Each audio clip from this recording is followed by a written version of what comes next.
Hi everyone, this is Dr. James DiNicolantonio, author of The Cell Fix and The Mineral Fix, and today I'm going to be talking about how things like the sauna and heat acclimation can improve performance, recovery, and things like that.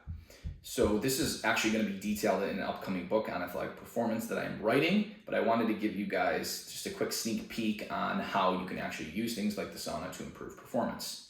So we've always known that exercise itself can improve performance, and part of the reason why actually exercising leads to an improvement in performance is because people become dehydrated acclimated. When you exercise, you typically just drink when you're thirsty, and that actually induces mild dehydration. And the adaptations that occur when you do this multiple times leads to what's called dehydration acclimation. And that's why you can perform better after you've exercised multiple times. That's part of the reason why. There's something called heat acclimation, where if you become acclimated to the heat, then you actually perform better not only in the heat, but also at cool temperatures. And one of the easiest ways to become heat acclimated is to actually go into the sauna after a mildly dehydrating training session. Studies have shown that actually combining mild dehydration with sauna sessions can increase performance later on. Essentially, you can run faster for longer if you become heat acclimated.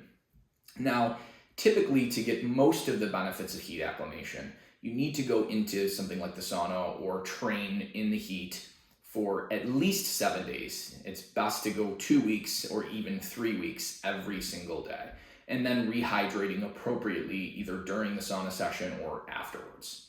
So essentially what the studies show is if you induce mild dehydration during a training session, so you weigh yourself before training, you weigh yourself afterwards, and let's say you've dropped 2% body weight, that's mildly dehydrated. Then you go into the sauna and you can start rehydrating with a salt solution as salty as sweat, either during the sauna session if you're not feeling too good, or if you feel okay, rehydrating after the sauna session. But that double hit of mild dehydration plus heat therapy, when done on a consistent basis, especially just hitting the sauna every single day, even if you skip a training day, for 2 weeks, you're going to induce heat acclimation. Now, what this does is this boosts plasma volume basically at baseline if you are not dehydrated. So if you do appropriate rehydration afterwards, you're going to get dramatic increases in plasma volume because you've become heat acclimated. And that's the biggest reason why performance goes down during vigorous exercises. There's this drop in blood volume of about 8 to 10% within 5 to 15 minutes of exercise, because blood is flowing from the arteries feeding the heart to now it has to flow to the skeletal muscle and even to the skin to dissipate heat. So there's competition now between blood flow to the heart, the skeletal muscle, and the skin when you're exercising. And so there's this drop in blood volume in the central cavity. So if you can boost blood volume prior to performance, that's going to improve performance.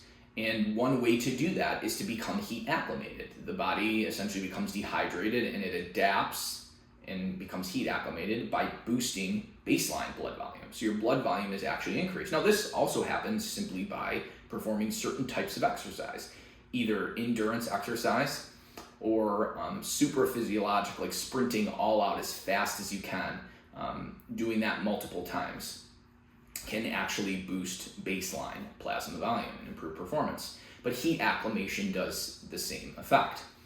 So that is why studies have shown that if you become heat acclimated, especially if you're a highly trained individual, you don't have to do this while training, whereas if you are more of an unfit or recreational, physically active person actually training in the heat, that's going to really dramatically improve performance later on. Now, one thing to be careful about with, like, let's say saunas is you probably don't want to do a sauna session the day before competition. And you have to make sure to replace all the electrolytes that are lost through sweat when you go into a sauna. So if you want to know exactly what trace minerals and electrolytes are lost per hour of sweating, I actually discuss that in my book, The Mineral Fix. So I highly recommend you check that out if you're someone who's constantly sweating, because you're gonna constantly be losing these electrolytes. Now, one of the actual key benefits of becoming heat acclimated is you slowly lose less and less electrolytes though through sweat after a couple of weeks of heat acclimation. And why this is beneficial is because when the sweat is more dilute and you're losing less electrolytes, it can actually evaporate quicker. So you become a better cooling off machine when you're actually heat acclimated. The other adaptation that occurs with heat acclimation, besides quicker evaporation of the fluid, you actually sweat quicker too. The rate of sweat is faster when you're heat acclimated. And the onset of sweating is actually increased, which is actually, you would think that's a bad thing, but that's actually a good thing. When you're sweating and the onset of sweat occurs quicker, you're able to cool the body off faster. But the other advantage, besides just being a better cooling off machine, is you actually, after heat acclimation, you are starting at a lower baseline core body temperature. Essentially, heat acclimation mimics pre-cooling the body prior to exercise. One of the adaptations that occurs in the body is the body's baseline core body temperature is now set at a lower temperature. So you literally are starting performance or training at a lower core body temperature, and this is going to allow you to absorb more heat, and it'll take longer for you to hit a critical core body temperature. So this is all going to be detailed in an upcoming book that I'm writing on how to improve athletic performance. You can just go to Amazon and click on my name, and that will bring you to the book. But I hope this gave you a little bit of a glimpse on how you can use heat to improve performance.